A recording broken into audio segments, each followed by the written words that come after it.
é a aula talvez que vocês usem menos, mas existem alguns conceitos que eu quero que vocês dominem depois, ou pelo menos tenham noção, né? Depois de saírem dessa aula.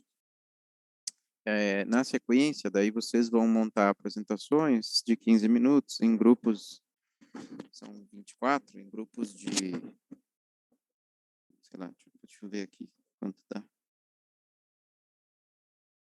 Da última vez ficou longo. Vocês são 40 alunos? Não, né? 40? 39.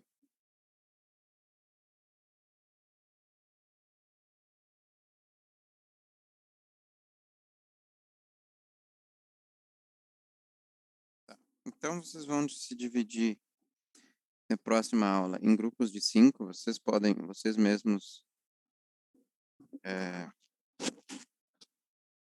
assistir com alguém, sei lá. Se vocês puderem, vocês mesmos, vocês façam grupos de 5 conforme as afinidades de vocês. Aí no final vão ser 8 grupos de 5 ou 7 grupos de 5 e um grupo com 4 pessoas. Montem apresentações sobre esses temas, todos os temas que eu dei até agora. Então, craniofacial, tumores cutâneos, queimadura, mama, cicatrização, enfim. A próxima aula de vocês seria no dia... daqui a 15 dias? Então, naquela semana, na segunda-feira daquela semana, todo mundo tem que ter me mandado a aula para que eu possa ter uma ideia do que vocês vão dar aula, tá? Então, a gente pode fazer... são 8 grupos, 4 grupos apresentam daqui 15 dias e quatro grupos apresentam nos próximos, daqui a 30 dias, tá? É uma forma também de eu avaliar vocês, de saber como é que vocês estão fazendo para construir slides e como é que vocês estão fazendo para dar aula. Então, tem esses 5 temas. Na verdade, tem mais de 5 temas. Vocês podem pegar alguma outra coisa aleatória sobre cirurgia plástica, se quiserem, tá? Só me mandem antes e não repitam os assuntos, né? Não façam 2 sobre craniofacial com o mesmo assunto dentro da craniofacial. Então, é,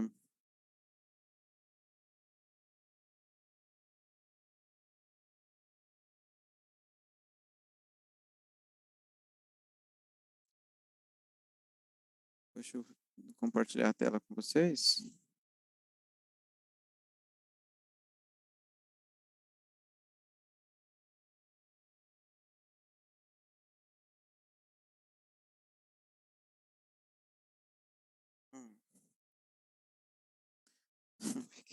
Bom que vocês já decidiram rápido. Tudo bem. Tem várias coisas para falar de mama, tá? Mas não precisa ser só um com mama. Não tem problema. Depois vocês vão me mandando aqui o que cada um vai fazer. Então, vocês vão ter aula então sobre fissura labiopalatina, sobre um pouquinho de malformações e um pouquinho de cranioestenoses, cranioestenostoses. Quando a gente fala de fissura labiopalatina, a fissura labiopalatina é uma fusão defeituosa entre o palato primitivo e os processos palatinos dos processos mandibulares, que pode ser uni ou bilateral. Ela acontece por uma incapacidade da fusão dos processos maxilares nasais medianos, até sendo desde uma microforma ou uma pequena chanfradura até uma fenda completa que vai até a base do nariz. É uma malformação que ocorre no período embrionário entre 4 e 12 semanas, que é mais comum no sexo masculino. 1 a 750 nascidos brancos, sendo mais comum em meninos.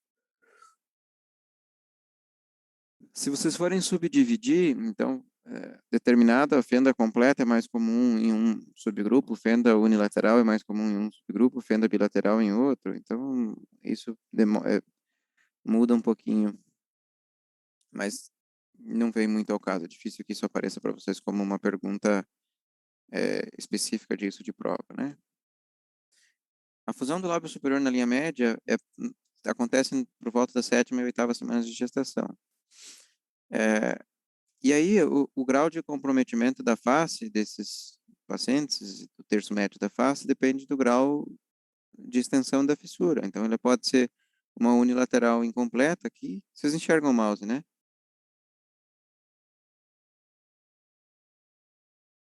Vou te dizer que eu preferia o Collaborate do que o Zoom para dar aula. Mas, enfim. Então, tem uma fenda unilateral incompleta aqui na esquerda e uma fenda bilateral completa aqui na direita. E aí a gente tem graus maiores e menores de comprometimento, tá? Então, unilateral, bilateral. Vejam que, então, a gente está começando na 5ª semana aqui, terminando o lábio superior na 8ª semana, e aí depois do palato, começando na 6ª semana e terminando na 9ª semana. Então, a gente diz que as malformações lábio-palatinas começam por volta da 5ª semana e terminam por volta da 8ª, 9ª semana, tá? E esses são os períodos de alta sensibilidade aí para malformações lábio-palatinas. Hereditariedade é fator etiológico nas fissuras em apenas 25 a 30% dos casos, o que significa que a maior parte, isso pode parecer em prova para vocês, a maior parte não é hereditária, a maior parte é, como é que chama? Caso índice, um novo caso. E os principais fatores que causam isso são ambientais, então agentes infecciosos, drogas, radiação ionizante, deficiências nutricionais e hormônio.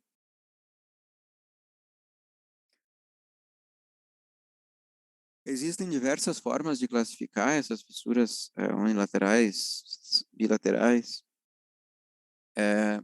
Spina fez uma classificação em A até H.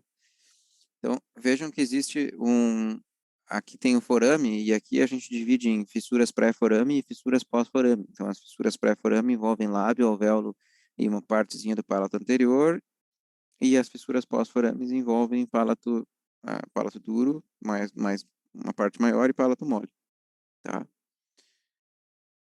Aqui também não precisa que vocês decorem tudo, mas assim, entendam que ele dividiu em esquerda pré-forame incompleta, bilateral pré-forame incompleta, esquerda pré-forame completa, e assim sucessivamente, sendo a F, talvez, a bilateral transforame completa a mais grave, tá? Essa fissura pós-forame incompleta, no H, a gente às vezes chama ela só de fenda submucosa, que significa que aqui nem aparece, às vezes passa pelo pediatra isso. Ele não toca o palato lá, passa, e tu tem só a musculatura aqui não adequadamente fechada.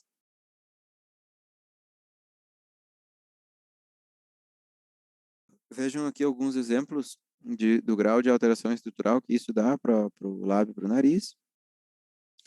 Então, ele acaba que ele achata a alar, né?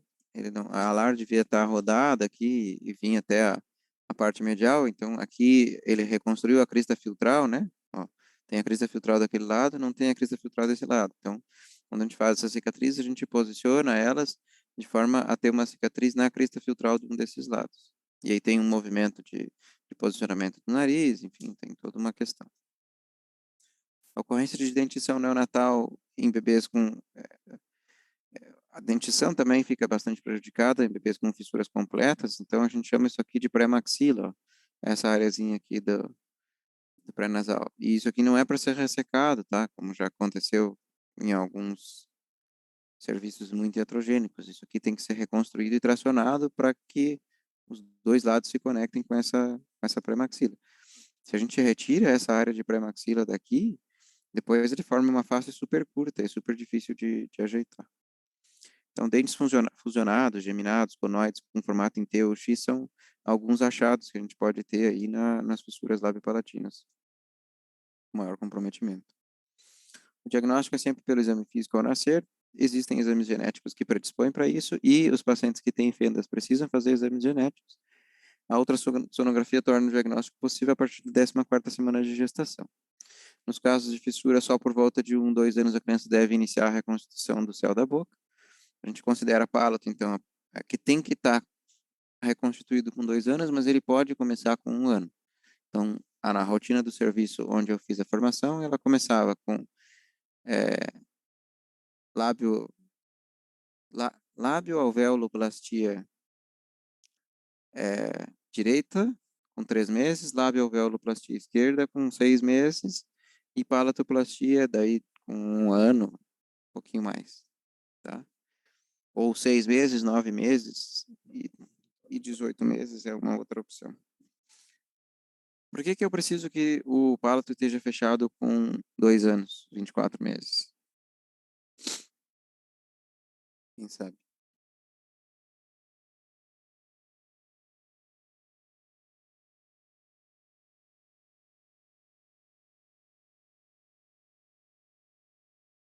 Quem se arrisca?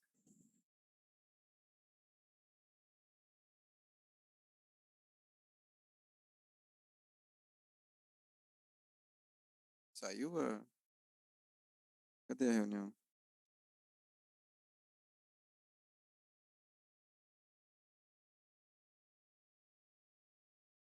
Tá aqui. E aí, por que que precisa estar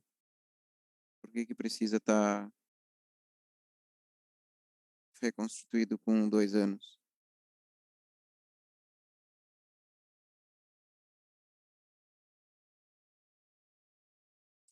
O que que o palato faz?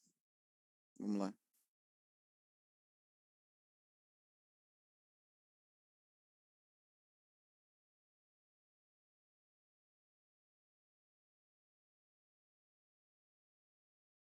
Quem se arrisca?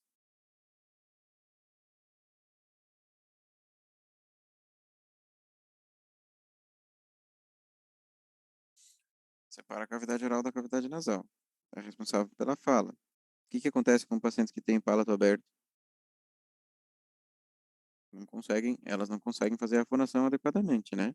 Até porque o palato tem ele precisa tocar, a parede posterior do palato mole precisa tocar na parte anterior da laringe. Ele precisa tocar naquela área para que a gente direcione o ar para um lado ou outro, tá? Ele tem que formar, eu não consigo é, mostrar isso para vocês, porque eu não tenho webcam, mas ele faz um movimento para cima e ele tem que tocar na parte posterior. Ele tem que tocar na parte posterior da faringe para que a fonação aconteça adequadamente. Então, um palato que não faz isso, ele não permite a fonação adequada. E é por isso que a criança, se ela está aprendendo a falar, ela vai aprender a falar a partir dos 2 anos, ela precisa ter isso reconstituído. Uma das partes que eles dizem que o tratamento é longo, que começa no recém-nascido e termina com a consolidação total dos ossos da face, porque esses pacientes, às vezes, eles fazem a reconstrução, mas falta um pouco de volume na parte alveolar, e aí tem que fazer enxertos alveolares, tá? Isso é feito lá pelos 11 anos, ou seja, é tirado um pedacinho geralmente se tira do osso ilíaco e se coloca esse pedacinho de osso lá. E essas malformações precisam de múltiplas especialidades, então não é só médico, e tem que ter uma equipe de odonto, de fono, serviço social, a psico, e várias especialidades médicas, enfermagem e nutrição. Vocês vejam alguns exemplos de outros atores famosos que têm fendas labiopalatinas, fendas labiais aqui, corrigidas, né? E o que que mais chama a atenção aqui no Joaquim Fênix? Por que que parece um pouco desagradável o formato do lábio?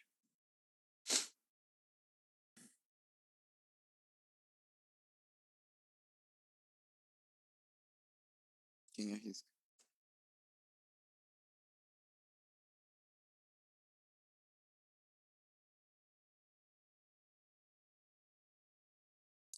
Simetria e cicatriz? Não, porque lembra que eu mostrei para alguns de vocês, que não são as cicatrizes que realmente incomodam, e os cirurgiões não fazem cicatrizes pequenas. Então, cicatrizes bem posicionadas não são as coisas que incomodam num rosto, desde que elas estejam nos locais corretos.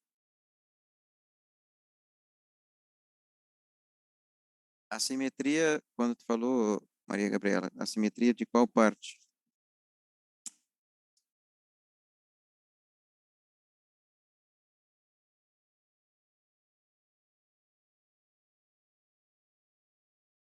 Do lábio superior. Então, essa é uma das coisas que realmente incomodam, esteticamente incomodam. Eu já vou mostrar para vocês aqui, ó. O que que torna desagradável é esse desalinhamento aqui, ó. É essa falha, tá? Essa quebra do vermelhão. Então, as pessoas vão olhar, né, claro, vocês notam a cicatriz, mas o que chama mais atenção é a quebra aqui do vermelhão. Então, se tu tem essa falha, se tu tem um denteado aqui, isso aqui é o que mais vai incomodar. E aí existem maneiras de tu fazer esse tipo de reconstituição que não deixa essa falhazinha aí, né? Alguns cuidados com a alimentação, a fenda é uma abertura, né? E aí, às vezes, o lactente não consegue gerar uma pressão negativa para fazer a sucção e prejudica um pouco a amamentação. Esses pacientes não precisam de sonda nasogástrica, tá? Eles podem ter adaptações, até com bico ortodôntico, o uso de copo ou de colher, posição semi-sentada, né? A gente tem que orientar sempre a melhor forma de lactação, o uso de próteses ortodônticas. E a parte básica da aula é isso aqui. Vamos para a parte um pouco mais avançada e aí depois mais avançada ainda.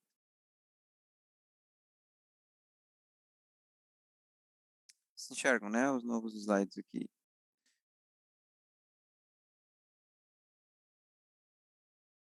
Não? Vou dar um share screen de novo.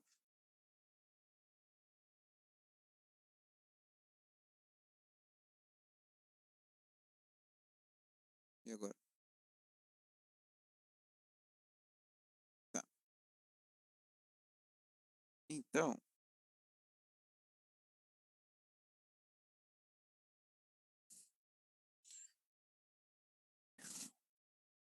a gente sabe que tem fatores ambientais, fatores infecciosos, radiação, agentes químicos, carências nutricionais e fatores cromossômicos envolvidos na formação da face. Algumas malformações são incompatíveis com a vida, como vocês estão vendo, essa malformação aqui em cima. Isso é uma ciclopia com uma implantação completamente anômala de orelhas, enfim, isso aqui é incompatível com a vida. E malformações um pouco menos complexas, mas igualmente complexas de reconstrução, são compatíveis com a vida, mas geram essas deformidades. A gente sabe que trissomia do 13 ao 15 é, gera retardo mental, defeitos cardíacos, surdez, lábio leporino, fenda palatina e outros defeitos oculares. A gente chama isso de síndrome de Patau. Então, a falha, dependendo de onde, do arco branquial que vai ser, primeiro, segundo, terceiro, vai gerar um determinado tipo de malformação. Então, o primeiro arco branquial, ele forma o processo maxilar, o processo mandibular, ou cartilagem de Meckel, o martelo, a pré-maxila, o maxilar, o osso zigomático, o temporal, ossos do ouvido médio, músculos da mastigação e o nervo, ramo maxilar inferior do trigêmeo. O segundo arco branquial, então, ele forma o arqueoide, ou cartilagem de Reichert, o estribo, a apófise estiloide do osso temporal e os músculos de expressão facial. Esse é o segundo arco. Então, vejam que a placa nasal está descendo aqui para formar, aqui tem a proeminência frontonasal, aqui vai formar o nariz, aqui são processos maxilares, e aqui processos mandibulares. Isso aqui tudo vai se unir no meio e gerar a mesoface que a gente tem, né? Os processos maxilares e nasais laterais inicialmente são separados pelo sulco nasolacrimal, eles se transformam depois no conduto nasolacrimal, a extremidade superior é larga e forma o saco lacrimal, e os processos maxilares alargam e formam as bochechas e maxilares superiores. Então, dessa formação aqui, ela passa para essa formação aqui, e aí vai se consolidando na formação da face. Vocês entendam que até mais ou menos esse ponto aqui, a gente é muito similar, os mamíferos são muito similares. É, vai ficar mais distinto mais adiante um pouco.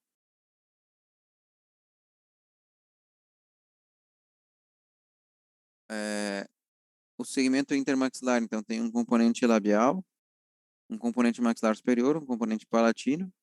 O palato secundário, então, ele se forma a partir de invaginações laterais dos processos maxilares.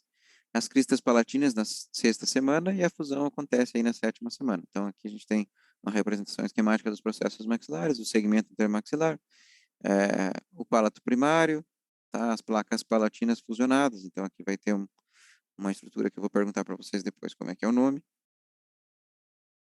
Aqui o palato secundário, o tabique, então, é a espinha nasal, a cavidade bucal, a língua, as cristas palatinas se fusionando, a formação dos olhos, né, um rudimento de nariz ali, o forame incisivo, que está aqui, tá? A úvula lá embaixo. Como é que chama essa linha na média aqui? Vocês tiveram isso vocês tiveram isso na anatomia e até provavelmente eu tenha dado o- essa parte para vocês. E eu sei que vocês esqueceram, mas mesmo assim eu pergunto. A Raf Palatina. Ó, alguém lembrou. Muito bem. Então isso é a Raf Palatina. Vocês têm uma linha bem no meio. Se vocês olharem, pegarem um espelho depois que terminar a aula e olharem para lá, vocês vão ver que vocês têm uma linha aqui bem no meio. Tá? Essa é a fusão dos dois processos palatinos. Ó, é, os ossos maxilares, ossos palatinos, os condutos palatinos, a espinha nasal posterior, o âmulo, aquilo que eu falei, a pré-maxila, o forame incisivo, tá? Os processos palatinos, o vômer mais lá atrás. Então, o âmulo é dado pela hipófise pterigóide interna, então é uma parte do osso esfenoide. Aqui se inserem os músculos tensor e elevador palatinos. Essa é uma estrutura importante que a gente tenha em mente. A gente dividiu em zonas. Então, a zona 1, a parte mais anterior, é contornada pela pré-maxila. A zona 2 é contornada pelos segmentos palatinos laterais correspondentes ao palato duro. A zona 3 corresponde ao palato mole, tá? E aqui, nessa zona 3, é que vai estar a maioria dos músculos do véu palatino, e é uma zona de dissecção e reposição da musculatura, tá? E a zona 4 é a parte mais de fora do âmago, ou espaço de Ernst, localizado fora do músculo constritor superior da laringe. Tem que ter um certo cuidado aqui, porque aqui é que vai sair as artérias palatinas. Vamos ver, a gente vai mostrar depois. Vai sair as artérias palatinas dali, depois eu mostro. Vai ter mais adiante. E essas artérias palatinas é o que vão sustentar nossos retalhos quando a gente fizer a reconstrução. O que vocês têm que saber dessa parte de inervação dos músculos do palato, que às vezes aparece em prova? O músculo tensor do véu palatino é inervado pelo quinto par. Todos os demais são inervados pelo nono e pelo décimo par. Então, às vezes, eles colocam o tensor do véu palatino tem uma inervação diferente. Tá? Às vezes aparece isso em perguntas.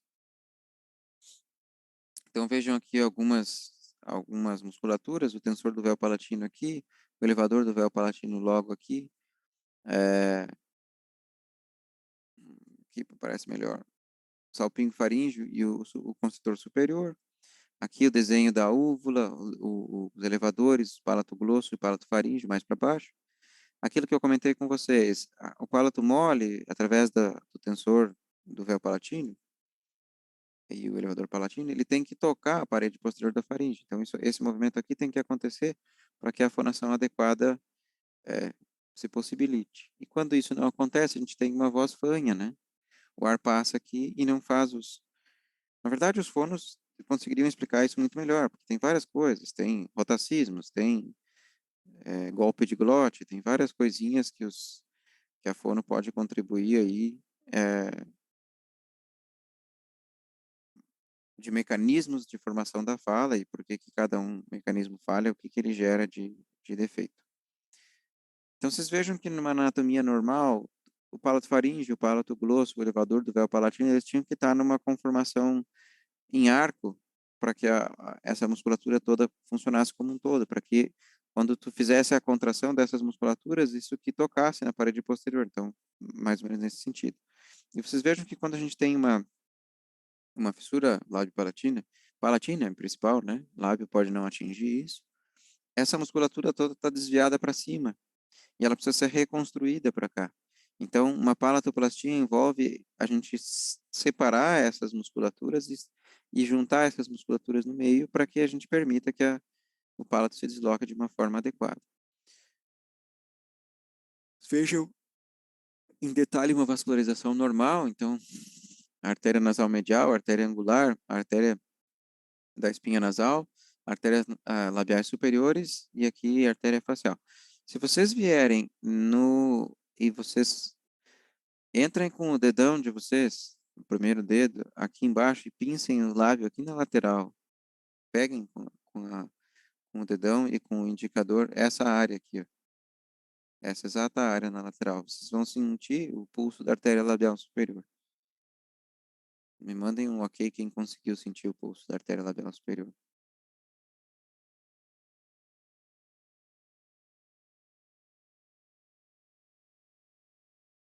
Aqueles de vocês que ainda estão ali.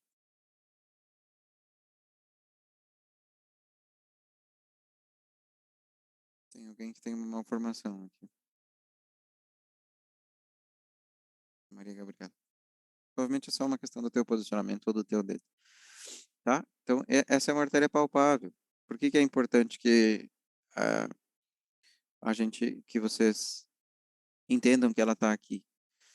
Porque a gente tem que planejar, se a gente vai fazer reconstruções de lábio, se a gente vai fazer a retirada de tumores de lábio, a gente tem que planejar que vai interromper um fluxo aqui, né? Então, o que que a gente faz quando vai operar esses lábios? Às vezes a gente passa um ponto em X aqui, passa o ponto e amarra, ou pelo menos repara ele, que tu vai comprimir a artéria labial superior de um dos lados e aí tu vai ter bem menos sangramento. Então, essa é a vascularização normal. Vejam como fica alterada essa vascularização de um paciente com uma fenda unilateral completa. Ó, ele deixa de fazer o arco aqui e ele fica todo esculhambado, tá? E muito mais esculhambado quando são fendas bilaterais completas. Então, aqui o arco fica dentro de cada um dos lados, tá? Então, a gente tem que ter um certo cuidado quando for fazer esse tipo de reconstrução. Aqui está o slide que eu queria ter mostrado antes, a artéria palatina maior saindo dos forames palatinos e ela correndo em direção ao meio. Ó, artéria palatina anterior, ramos da artéria etimoidal anterior e da etimoidal posterior. É, ou seja, quando a gente faz uma reconstrução de palato, eu não posso separar esse palato aqui no meio. Então, eu tenho que fazer um retalho que preserve isso. Eu tenho que passar com a incisão para cá, para fora dessa. Eu não posso seccionar aqui. Se eu secciono isso aqui, eu mato esse retalho. Embriologia patológica, então existem algumas teorias de por que se formam, né? Em 1868, Dursey propôs que a fissura labial se dá pela fusão do ecto com o mesoderma. Depois, Vo e Stark propõem, como teoria mais aceita, que as fissuras se produzem ao nível das linhas de fusão por falha na migração do mesoderma. E depois, Hall propõe uma deficiência na migração ou proliferação do tecido da crista neural. Vo e Stark, eles descreveram várias técnicas aí para reconstrução de lábio palato. Vocês vejam a anatomia normal, então, a ponta nasal, a columela, o prolábio, o supralábio, a coluna do filtro, então a linha, a branca, o arco de Cupido, o vermelhão, a transição cutânea mucosa, né, que a gente tem, ou linha transição. Aqui a gente chama de banda de Simonar, então tem essa parte bem anterior e inferior aqui do nariz. E vocês vejam numa anatomia normal o quão comprometido está esse sistema, né? Então, o prolábio é uma estrutura presente nas fissuras bilaterais, compostas de um plano cutâneo e outro plano mucoso, que corresponde ao processo mais anterior e inferior do processo frontonasal. Normalmente se fusiona com os processos maxilares.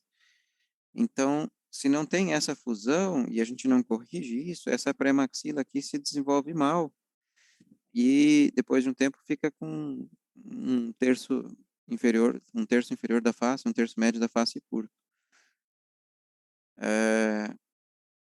Nas fissuras bilaterais ela pode estar rotada e projetada em graus variáveis, né? E aí quanto mais distante isso aqui tiver das laterais, mais difícil é de fazer a labioplastia e principalmente de fazer labioplastia bilateral. Então aqui tem uma classificação de fendas, então normal, unilateral até o nariz, unilateral até o forame incisivo.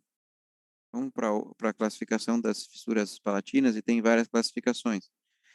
David Rich, em 1922, ele coloca, então, pré-alveolar, então, unilateral, bilateral, mediana, pós-alveolar, palato duro, mole, palatino, submucosa, e alveolar, então, unilateral, bilateral, mediana. Isso é uma característica, isso aqui é mais próximo de como eu aprendi, eu acho que é mais fácil para vocês entenderem. Ou é pré, e aí são labiais, ou são pós, e aí são palatinas, ou são alveolares, e aí passam meio que no meio do caminho. O Voa classifica em 1931 como palato mole, palatino até o forame incisivo, unilateral completa e bilateral completa. classificação um pouco mais simples. Santiago, em 69, então de 0 a 4, e de A, B, C, D, E, sem fenda, mediana, direita, esquerda, bilateral, incompleta, incompleto da direita, incompleto da esquerda, bilateral e submucosa. Essa aqui eu já vi aparecer em prova, então talvez isso aqui vale a pena que vocês pelo menos tenham um conhecimento que existe. Isso é uma classificação de Kernahan. E a classificação de Kernahan, ele é como se fosse um cálice. Então tem é, direita e esquerda, nariz, é, piso nasal, lábio, alvéolo, né? Aqui seria o forame incisivo, palato duro, palato mole, tá? Então, 1, 2, 3, 4 à direita, 5, 6, 7, 8 à esquerda, 9, 10 e 11 palatinas.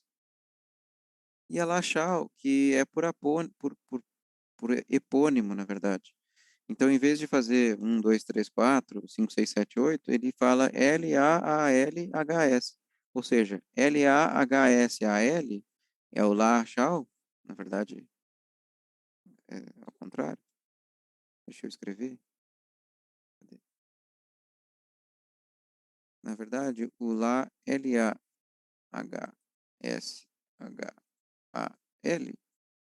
como se, né, ele sendo Lá e Hall, né, ou seja, lábio, alvéolo, palato duro, palato mole, palato duro, alvéolo e lábio.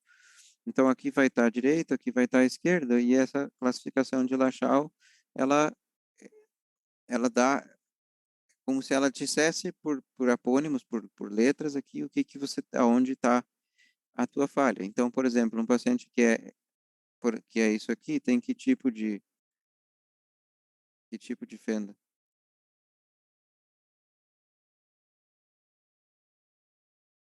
Ficou tenso, isso vamos melhorar.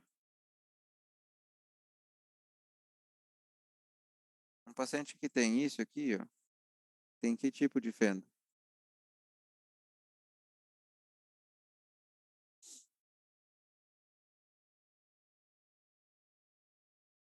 Se arrisquem-se. Se arrisquem-se. Não é tão difícil assim.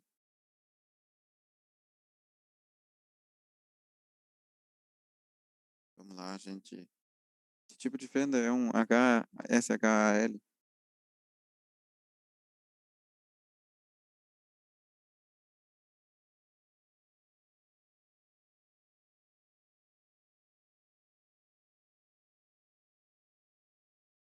Ninguém arrisca ou ninguém tá ouvindo?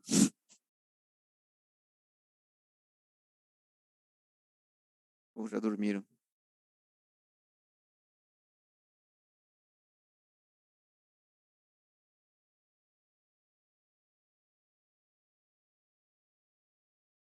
Completa. Completa do quê?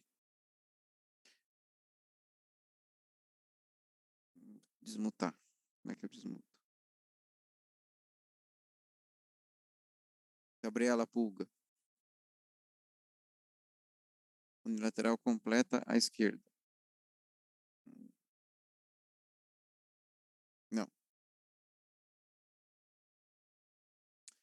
Para eu ter uma unilateral completa, lembra que completa envolve palato duro, palato mole, alvéolo e lábio. Então, para eu ter uma unilateral completa à esquerda, sendo que aqui está direita e aqui está esquerda, unilateral completa à esquerda seria isso aqui, ó.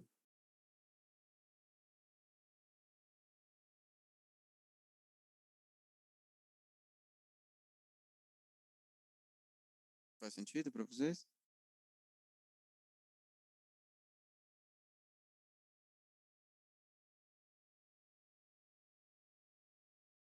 Não faz sentido. Isso aqui, essas duas letras são o que os pacientes possuem. As letras em vazio são as letras, são os espaços em vazio são os espaços que os pacientes não têm, ou onde tem fenda.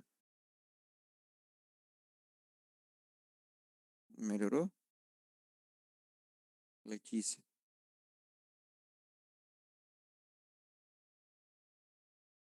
Laila.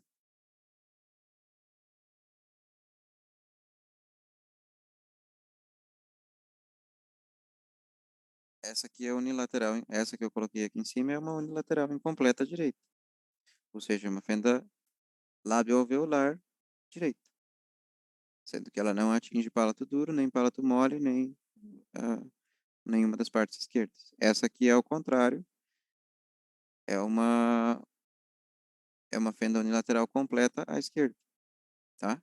O que ele está escrito é o que ele tem normal, o que ele não está escrito é o que ele não tem. E aí, a gente, lá nas classificações, a gente pode ter, por exemplo, isso aqui, ó.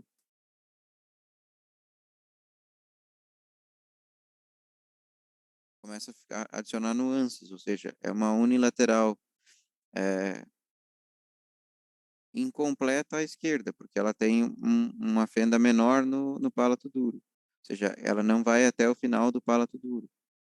Ou ela pode ser assim, ó, um Szinho e um Hzinho. Ou ela pode ser assim, ó.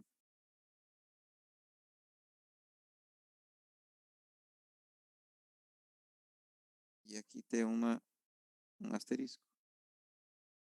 Isso aqui é uma microforma, tá? São várias, são adaptações, outras coisas. Então, isso é uma microforma. Isso aqui é uma fenda, é só uma, isso aqui é seria uma sigla para uma chanfradura no lábio direito. Só tem uma pequena coisinha, tá? Então, bom, até tive muito, talvez tenha insistido demais aqui na classificação de Lachau.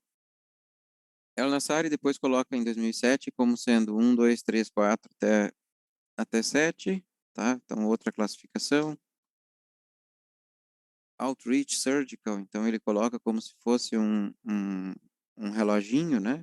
Por quadrantes. eh, e aí a severidade, né? Da cada uma das fissuras. Eu não tive contato nenhum com essa Outreach aqui. Nunca vi ninguém usar essa classificação de Outreach. Mas enfim. Então eu entendo que tem múltiplas classificações. A Lachau foi a que eu aprendi, talvez seja mais fácil de entender. Essa de Kernahan é uma que pode aparecer em prova.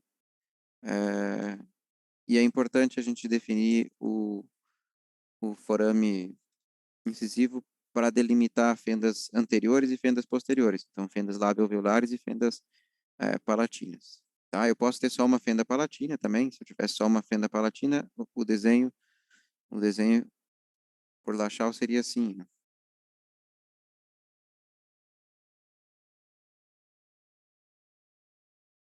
O que que é isso? Isso é uma fenda palatina completa. Palato duro, palato mole. Sem mantendo, preservando os dois lábios e alvéolos. Tá? Vamos para mais uma parte. Essa aula é mais maçante mesmo, tá? Não, é assim mesmo.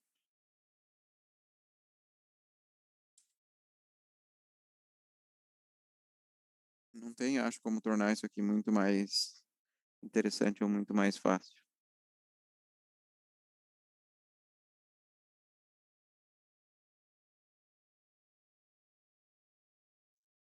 Vocês enxergam as craniosinostoses ali?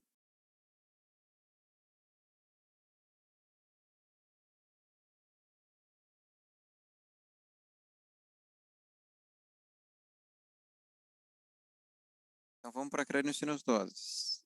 Então, vos pergunto, qual é a diferença de uma craniosinostose para uma cranioestenose? Qual é a ideia que vocês têm de, qual é a ideia que vocês têm de cranioestenose?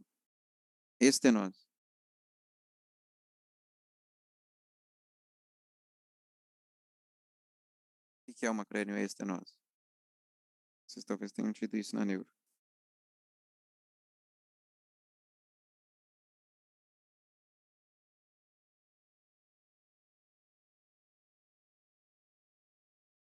Uma fusão prematura das fissuras,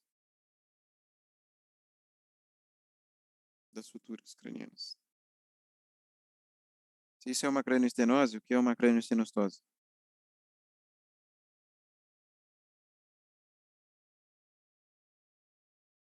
Não.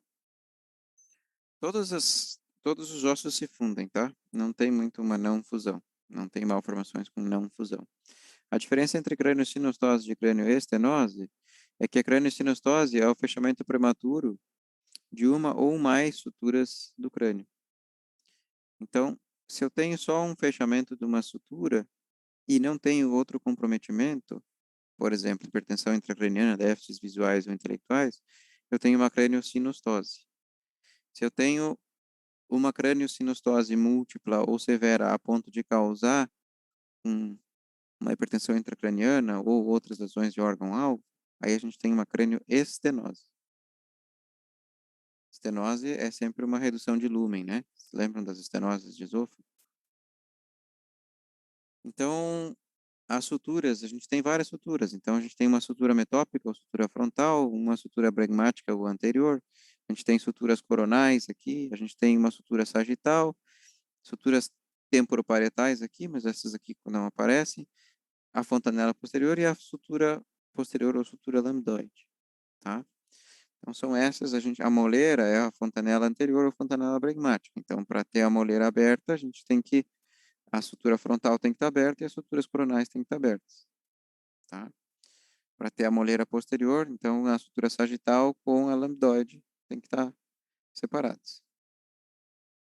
A maneira que a gente faz para saber isso é por perímetro cefálico. Então, tem um crescimento médio de 0,5 centímetro por semana durante os 3 primeiros meses de vida.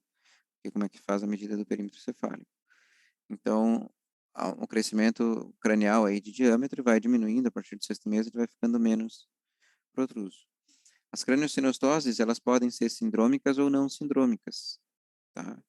Então, craniosinostoses não sindrômicas, a gente dá o nome delas pela deformidade que elas vão ocasionar. Então, escafo, plágio, braque, trígono ou oxicefalia.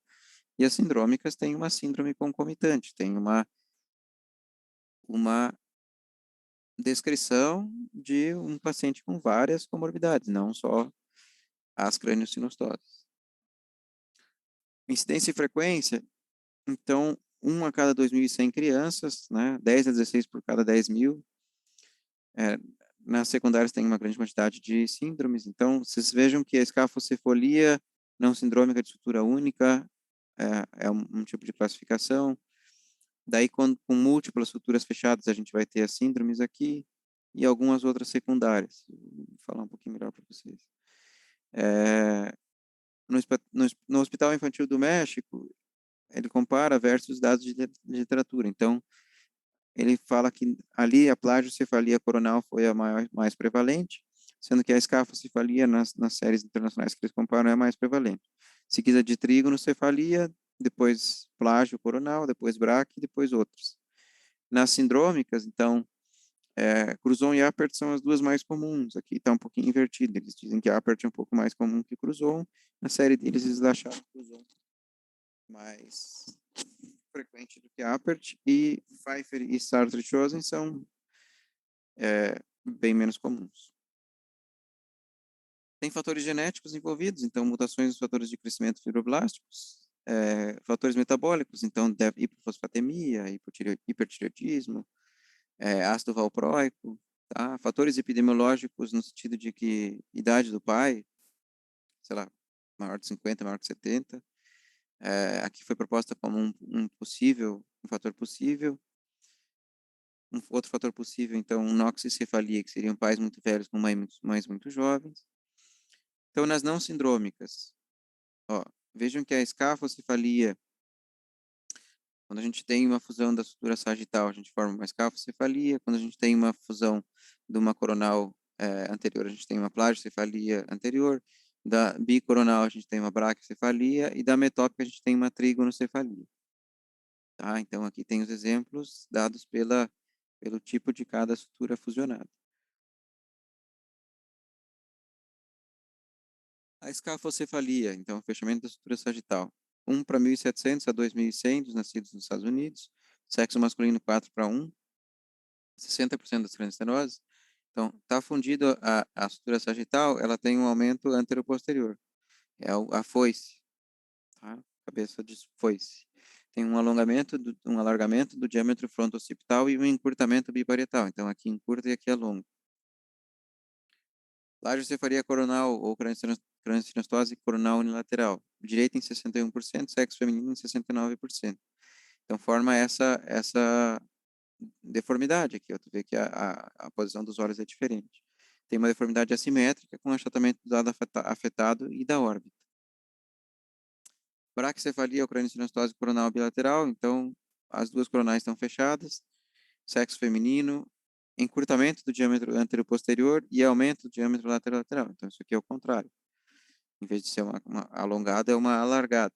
Pavilhões auriculares mais afastados, com cavidade para baixo, diminui o rebordo orbitário, deslocamento cranial superior.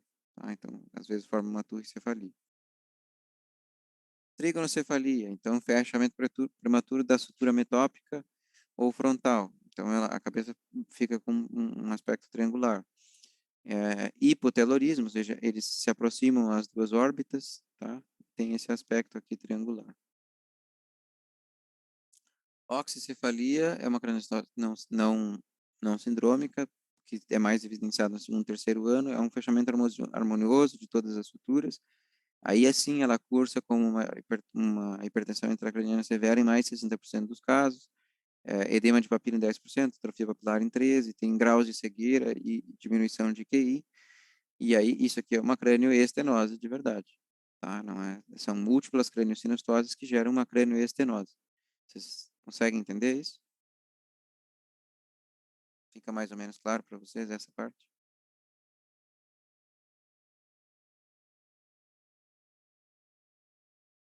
Quando a gente fala de craniosinostoses sindrômicas, na síndrome de Apert, então, tem uma fusão de suturas coronal, sagital e lamboide, na Cruzon coronal e sagital, Pfeiffer coronal e sagital, uma ou duas na Cetra e Chosen, e essas duas aqui são bem mais raras. Na verdade, nunca tive contato com essas duas síndromes. Cruzon é uma sinostose craniofacial hereditária que cursa com maxilar hipoplásico, lábio superior curto e inferior saliente, hipertelorismo e exoftalmia. Fechamento precoce das suturas sagital e coronal. Então, essa é a face do Cruzon, uma acrocefalia. Apert é uma acrocefalosindactilia, ou seja, além da malformação craniana, com atresia de coana, hipoplasia de órbita e estrabismo, tem uma sindactilia de pé e mão. Então, sempre que tiver essa sindactilia, isso vai ser uma Apert. Tá? Carpenter é uma acrocefalopolissindactilia, ou seja, são várias sindactilias, com braquisindactilia dos dedos da mão, sindactilia dos dedos dos pés.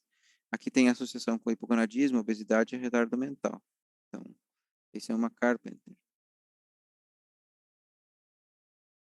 E Pfeiffer é uma acrocefalosindactilia com polegar largo. Então, Pfeiffer tem um polegar grandão. Tá? Grandes dedos dos pés. Esses pacientes aqui têm o intelecto normal. Então, Pfeiffer tem o dedão alongado. Schotzen é uma acrocefalosindactilia associada com hipertelorismo, retardo mental e ptose palpebral. Então, vejam que dessas aqui, o único que não tem sindactilias é Cruzon. Tá? Eles vão botar para vocês na prova Cruzon e Apert. A maneira mais fácil de distinguir é, é pela sindactilia.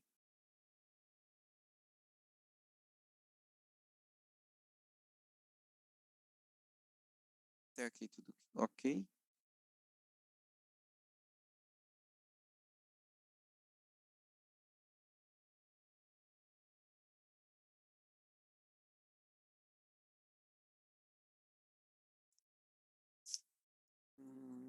Uhum.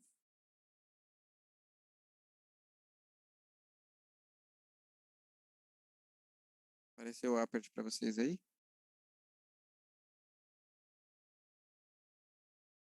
Então,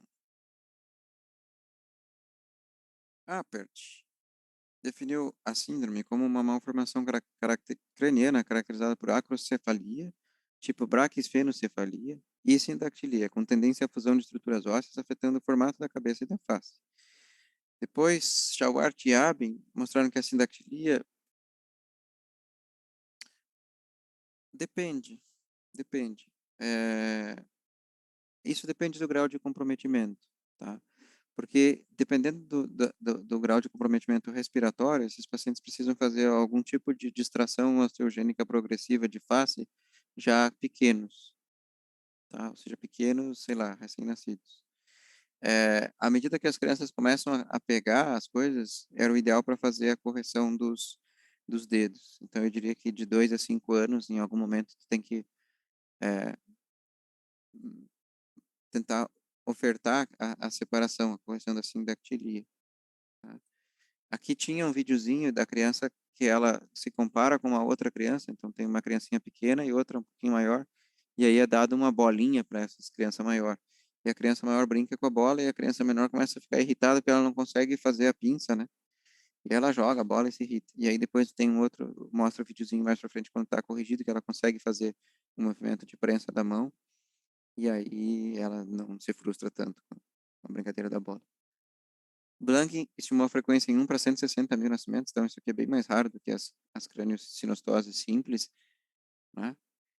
Existe uma fusão de vértebras cervicais em 68% dos pacientes, então aqui graus mais graves e menos graves, então quanto mais juntos tiverem aqui os dedos, mais difícil é de corrigir, porque não tem pele para separar. Às vezes existem fusões ósseas, até não é aqui, ó, aqui tem fusões ósseas, isso aqui é super difícil de corrigir. Sintomas podem incluir fusão dos ossos do crânio, levando a um crescimento anormal da cabeça, perda auditiva, hiperidrose, acne, né? Otites, fusão, não fuscão, fusão de ossos cervicais, e apneia obstrutiva por hipodesenvolvimento do midface. Se isso aqui acontece na criança, isso aqui tem que ser corrigido antes que as crianças tenham apneia de sono, né?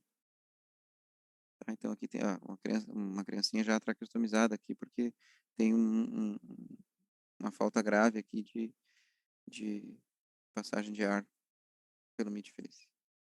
Fatores genéticos, então, duas mutações do gene FGFR2 no 10º cromossomo. Não interessa isso aqui para vocês, mas são esse tipo de mutação que a gente tem. O tratamento é feito através da correção dos defeitos esqueléticos, separação dos dedos fusionados e tratamento da apneia obstrutiva. Então, o crânio normalmente são 2 a 4 cirurgias durante a vida. A primeira cirurgia é realizada aos 18 meses. Midface, uma osteotomia Lefort 3 com avanço do midface aos 6 ou 8 anos. Então, para permitir o desenvolvimento e uma distração osteogênica progressiva multivetorial. Esse nome é super complexo, mas significa que eu vou cortar os ossinhos da face, botar uma maquininha que vai separando eles gradualmente, e multivetorial se ele for para frente e para cima, ou para o lateral e afins, tá? Depende um pouquinho de como é que vai. Então, aqui tem uma distração osteogênica progressiva com uma fratura de Lefort 1, provavelmente, tá? E aqui, ó, o ganho de projeção de maxila que eles têm. Ficou um pouco melhor, mas ainda assim não chegou no que a gente gostaria. Ou seja, veja que até a ponta do nariz, o apoio da ponta do nariz, ele não encontra um apoio adequado aqui. Eu acho que esse aqui não fez, ele só fez ortopedia, não fez a osteotomia. Ele ainda tem uma mordida cruzada anterior, ele ainda tem o lábio inferior, ou a arcada dentária inferior acima da superior. Separação em duas cirurgias, a primeira tipicamente aos 9 e 12 meses, as próximas com 3 meses de intervalo. A apneia é tratamento medicamentoso, seguido de tonsilectomia ou CPAP. Né? Aqui tem um caso já um pouco melhor de evolução cirúrgica, então veja que é estranho o midface desses pacientes e ele fica um pouco mais normal depois, então sendo tracionado essa zona central para frente. Tá?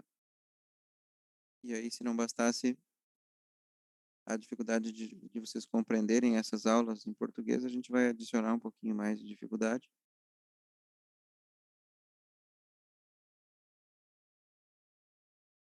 E a parte de Cruzon, apareceu aí? A parte de Cruzon, os slides estão em inglês, para facilitar um pouquinho mais. Então, o que é a síndrome de Cruzon? É uma modificação, uma mutação genética no FGFR2, no cromossomo 10, que cursa com uma fusão prematura das suturas, 1 em cada 10 mil nascimentos nos Estados Unidos. É uma mutação nova em 25 a 50% dos casos. Autossômica dominante significa que vai ter descendentes com Cruzon. 50% da probabilidade de transferir para a prole. A maioria desses pacientes tem uma inteligência normal. As principais características aí do cruzon, então, é essa face típica de cruzon, então, vejam o formato do crânio, com essa parte do terço médio bem retraído, né? Um pouco de hipertelorismo, com um estrabismo divergente. Também cursam com palato ogival, com malformações de palato e lábio. Vejam a posição das orelhas, que também está alterada, né? É distinguível o cruzon das outras síndromes pela falta de comprometimento de dedos, né? Mão e pé. Então, vejo alguns exemplos aqui. Aqui sempre surge aquela história da filha do Roberto Justus, que se é cruzon ou não é cruzon, enfim. Eu não consegui fazer o diagnóstico porque não sei se eu me lembro da coisa, não aparece, eu acho, muito na mídia. Quais são os efeitos de ter esse tipo de fusão? Então, a gente pode ter aumento da pressão intracranial, hidrocefalia. Na visão, a gente pode ter ambliopia, ou ametropia, ou atrofia do nervo óptico. Ela comumente cursa com alterações de respiração, tá? Pode ter dificuldades de alimentação, pode ter dificuldades de audição. Normalmente, as habilidades linguísticas elas acontecem dentro da aquisição normal, né? Desenvolvimento de habilidades normais.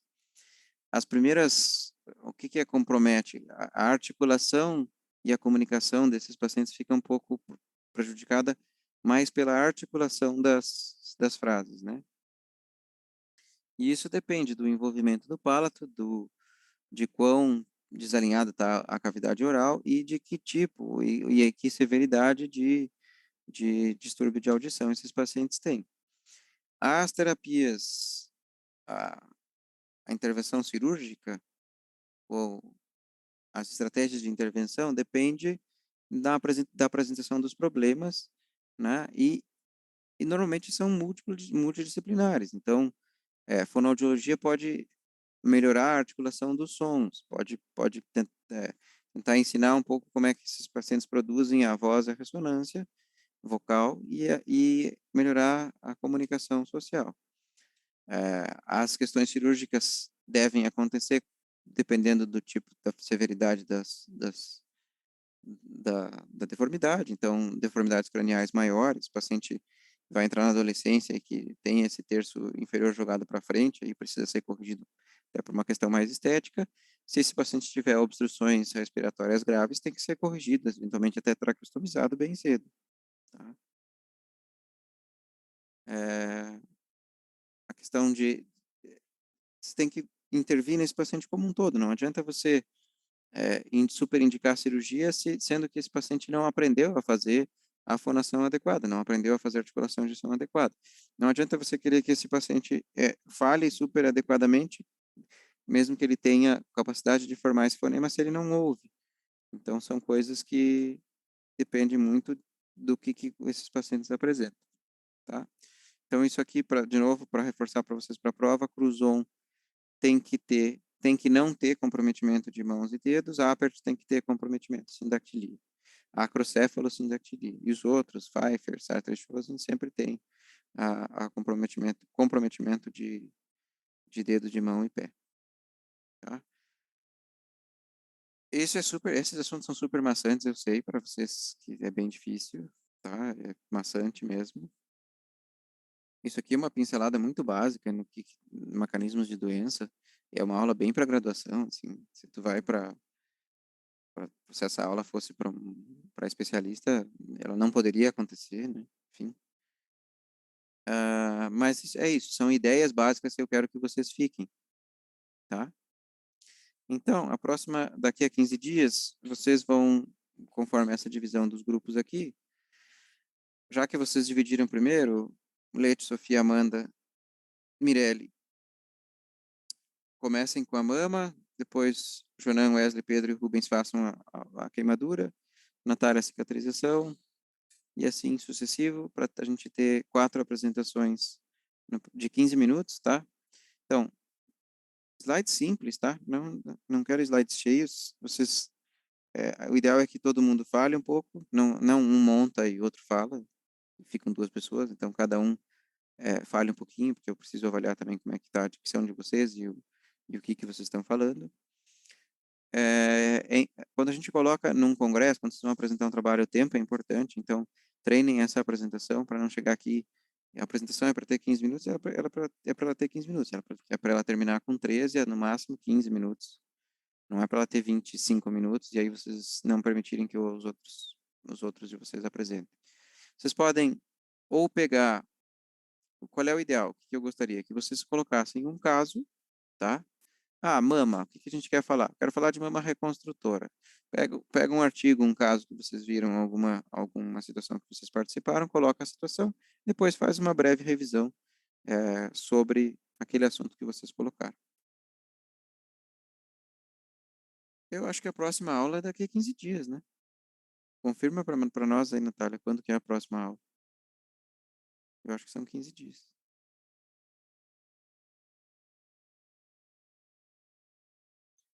É, então é isso, tá? É uma apresentação, pode perguntar, é uma apresentação de um caso com uma breve revisão do porquê que aquele caso foi conduzido daquela maneira ou das coisas que vocês acharem relevantes para para a apresentação de vocês.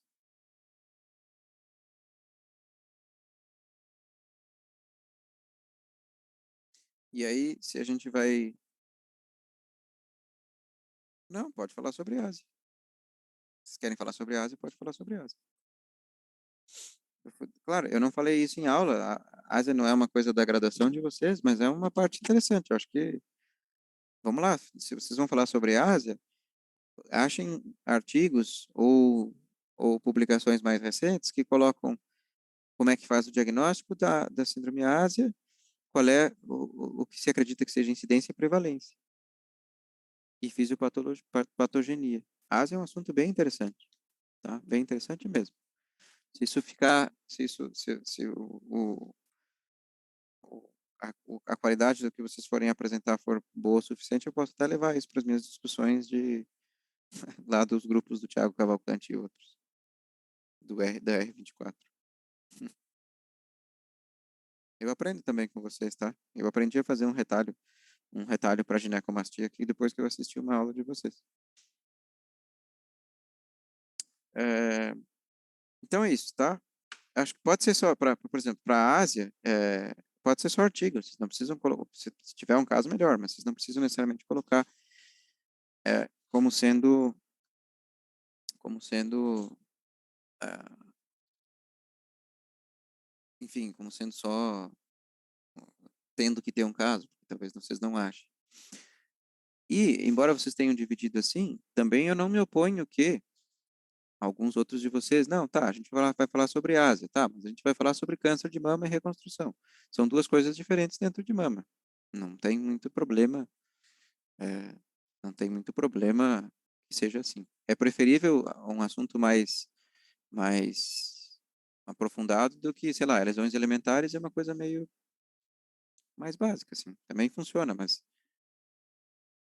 pode, corre-se o risco de ficar muito simples, né, a apresentação, tá? E aí, então, se a nossa aula vai ser no dia 6 até o dia 3 eu tenho que ter os slides de vocês, tá? Para poder dar uma olhada e poder contribuir para previamente para a aula. Então, não que vocês vão me pegar desprevenido, mas eu vou poder estudar, ler o artigo, fazer alguma crítica um pouco mais direcionada, vocês vão aproveitar mais, tá bom? Então, os primeiros 4 a apresentarem, me mandem até o dia 3 as aulas de vocês, e depois o outro grupo me manda até, vamos ver, 6, dia 20, então até dia 17, tá bom? E é isso, bom resto de semana. Ah, deixa eu contar uma coisa bem interessante para vocês, que eu tenho, é, já que a gente falou, eu tenho alguns, depois que eu abri o, deixa eu só, esses são confissões. Aqui eu tô, Recording stopped.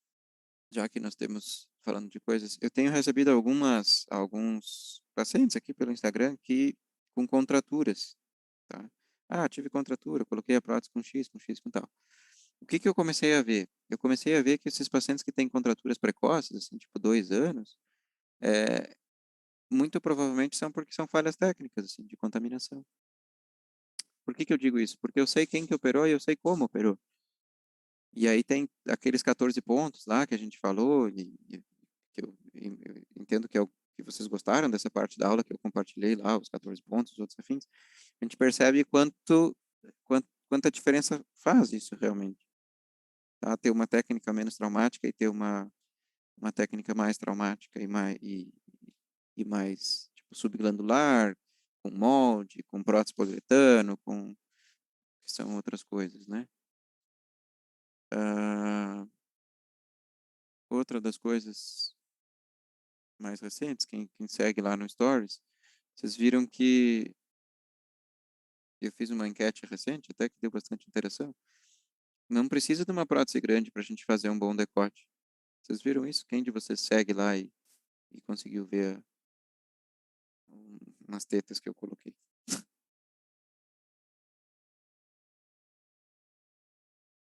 Então, vejam que ter então, é exatamente essa a sensação. Achei que era uma prótese grande, mas na verdade foi uma 205 de perfil moderado cilimédio, tá?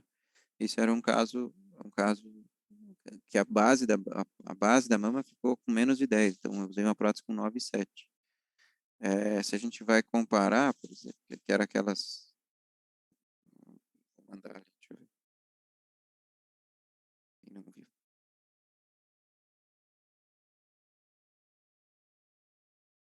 Dá uma sensação que é,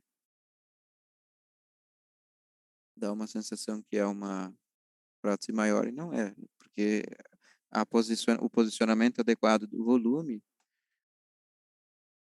da linha de clivagem, tá? Esse resultado é uma mamoplastia híbrida. Aí vocês dizem, ah, não, mas então é porque foi colocado gordura. Sim, mas foi colocado 5 ml de gordura desse do lado esquerdo da paciente e 3 ml do lado direito. Não dá nem para dizer que tem um grande enxerto de gordura. Deixa eu só fazer uma coisa aqui para vocês, para não ficar identificável. Eu vou mostrar outra coisa para vocês.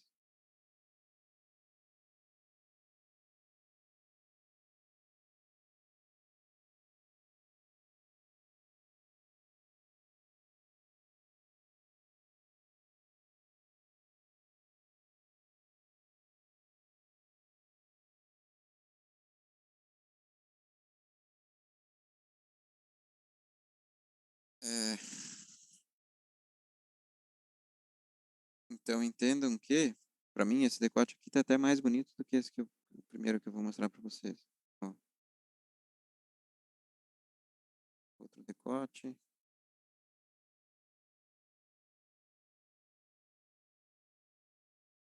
outro exemplo de decote. O que que acontece? Isso aqui é uma. Quanto vocês acham que tem aqui, nesse segundo que eu mandei?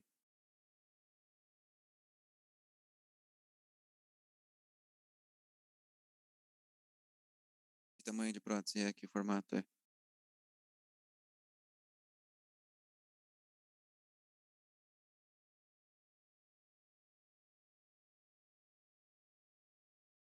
375, 350.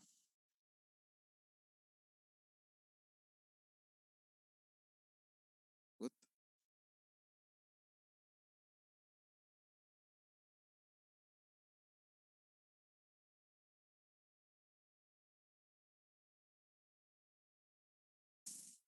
Essa é uma prótese de 240. Essa é uma prótese anatômica da Politec de 240. Tá? Então, para mim, esse decote aqui tá até mais gracioso do que o primeiro que eu mandei para vocês. Esses são os meus casos mais recentes de próteses mamárias. Parece maior, por quê? porque a prótese não vem para cá, ó. Não vem para cá. Eu estou mostrando aqui como se vocês pudessem ver a minha tela, mas porque ela não vem para a lateral, tá? Então, tem uma linha de clivagem bem bonita, na verdade, bem curta. Aqui não tem, nesse segundo não tem enxerto, tá? E deixa eu mostrar para vocês o que que é o pré-operatório.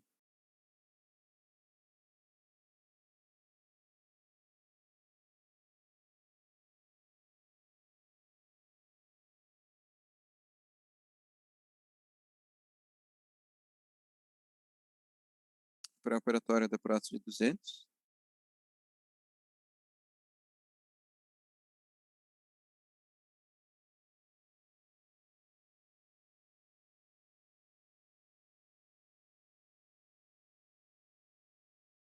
Pré-operatório da prótese de 240.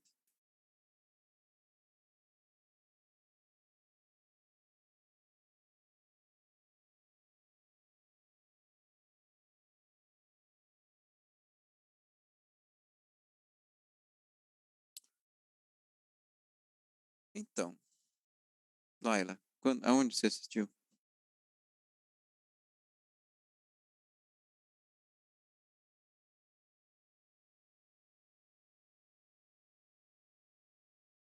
Subglandular?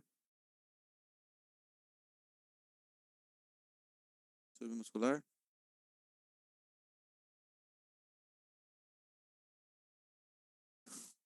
Como é que eu fiz os desenhos dessas mamas? Por que que eu fiz esses desenhos assim, ó?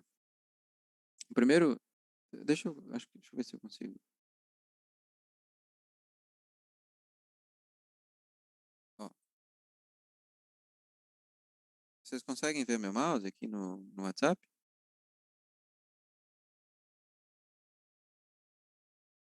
Tá. Então, primeiro desenho, tá? Essa é uma paciente um pouquinho mais baixa, super, super, super magra.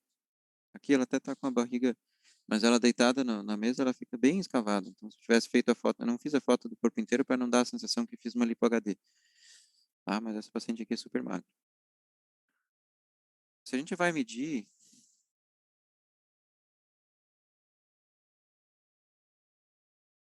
a gente vai medir isso aqui até aqui, quanto vocês acham que tem essa distância?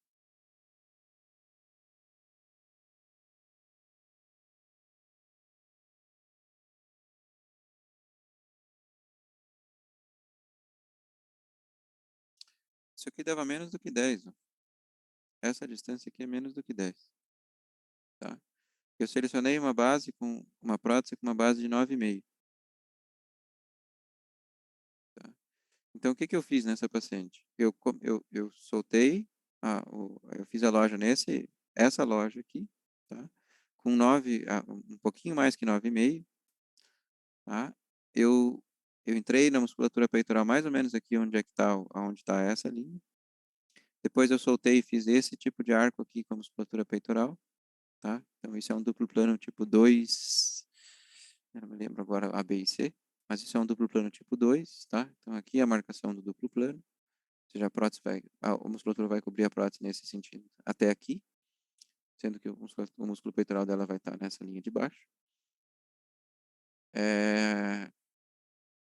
A ideia do grip plane do Thiago é usar uma outra musculatura de suporte aqui na lateral e deixar essa musculatura de suporte na lateral. Para fazer isso, a gente faz uma incisão um pouco mais medializada. Veja que a incisão não está no meio não está numa linha que segue reto aqui do complexo, então a incisão não é aqui. Não faço a incisão aqui, tá? Para começar. E aí depois não descolo essa parte lateral, e aí eu descolo aqui, separo, aqui tem o ponto de pivô da musculatura marcado, ó. Então é aqui que eu rasgo, aqui que eu separo essa musculatura. E aí eu solto, dependendo da força do externo dessa paciente. Se essa paciente tem um externo frouxo, a gente não solta tanto. Se ela tem um peito carinato e um externo mais forte, carinato, ou seja, jogando a mama mais para a lateral, a gente solta mais, então solta um pouquinho mais as pinetas. Para que a prótese se acomode bem aqui. Eu quero que a prótese fique aqui. Não quero, eu quero ter zero prótese aqui, ó. E aí, quando você vai olhar isso,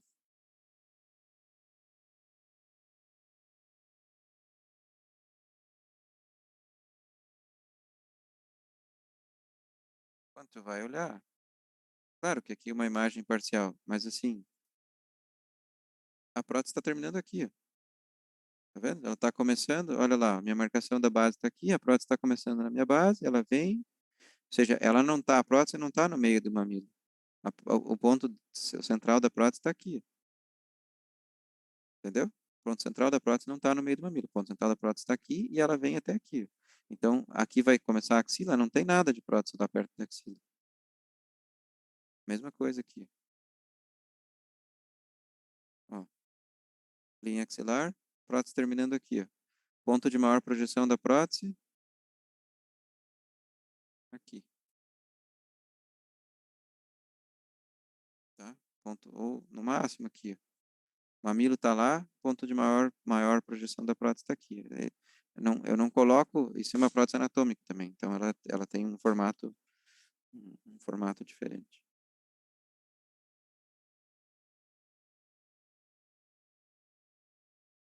Tô compartilhando essas coisas com vocês porque,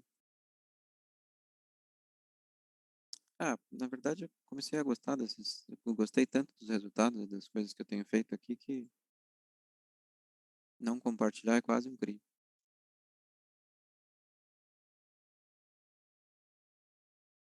né? Tá? Então, isso é extraordinariamente mais complexo do que o que vocês estão acostumados, é, do que o que vocês estão acostumados a ver. Por isso que não adianta botar uma prótese de 375. Eu posso botar uma prótese de 400 nessa mama de baixo aqui. Depende. Pode ficar um pouco mais lateralizado. Pode dar a sensação de o mamilo ter um pouco mais de lateral. Mas em geral, aqui, né, aparece, nesse caso aqui aparece um pouco mais, dá a sensação que ele está mais lateralizado. É, mas em geral, os pacientes super preferem que vocês tenham uma boa clivagem aqui no meio, que apareça o decote, do que a prótese fique certinha no mamilo. Por que eu escolhi uma anatômica para esse segundo caso? Porque eu considerei que o polo inferior dessa mama aqui é um pouco curto e eu baixei um pouco o sulco. Então eu incisei aqui embaixo, eu descolei, eu queria que a prótese preenchesse esse polinho aqui e ela viesse mais ou menos até aqui. Tá? Então, para isso foi usada uma prótese anatômica. Por isso foi usada uma prótese anatômica. Poderia ter usado uma prótese redonda. Talvez ela tivesse, se eu não tivesse baixado o sulco, usado uma prótese redonda e não baixado o sulco, seja incisado bem no sulco, talvez ela ficasse até mais alta aqui. Mas olhando depois o meu resultado, para falar bem a verdade, isso aqui está muito bom. Não devia, nem deveria ter uma prótese mais alta que o que está aqui, ou mais redonda aqui em cima. Concorda?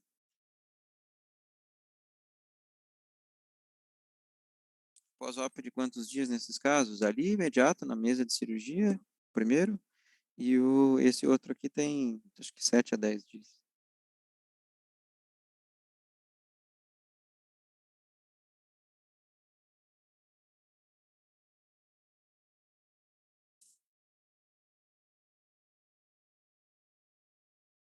Quando isso, eu falei para algumas de vocês, ou para uma aluna que me acompanha há mais tempo, eu disse, quando a minha cirurgia ficar um pouco mais organizada, de prótese de mama, porque aqui também, nesse segundo caso, eu tive um sangramento, eu fui descolar a loja aqui, ela rasgou na lateral, sangrou, tive que deixar dreno, não deu para fazer a R24, a recuperação não foi aquelas coisas.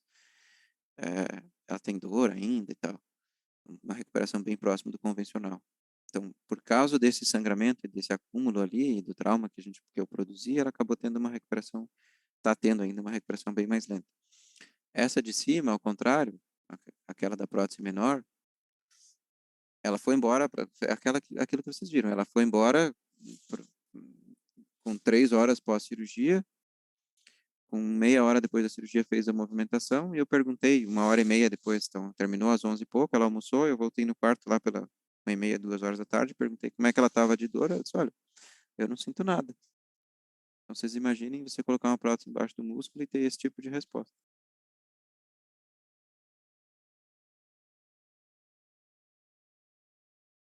Beleza, pessoal? Então, bom restinho de semana aí, qualquer coisa me pergunta.